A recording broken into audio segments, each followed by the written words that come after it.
लाडकी बहीण योजनेच्या लाभार्थ्यांसाठी राज्य सरकारकडून एक महत्त्वपूर्ण आणि दिलासादायक बातमी समोर आली आहे।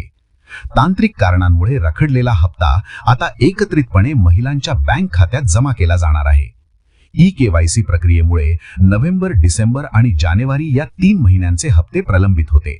आता सरकार पात्र महिलांना या 3 महिन्यांचा थकीत निधी म्हणजेच 4500 रुपये एकाच वेळी वितरित करणार आहे।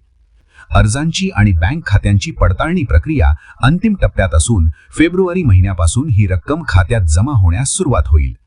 ज्या महिलांनी अद्याप ई-केवायसी पूर्ण केले नाही त्यांनी त्वरित प्रक्रिया पूर्ण करण्याचं आवाहन प्रशासनाकडून करण्यात आले आहे। लाभार्थी आपल्या अर्जाची सद्यस्थिती योजनेच्या अधिकृत पोर्टलवर जाऊन तपासू शकतात।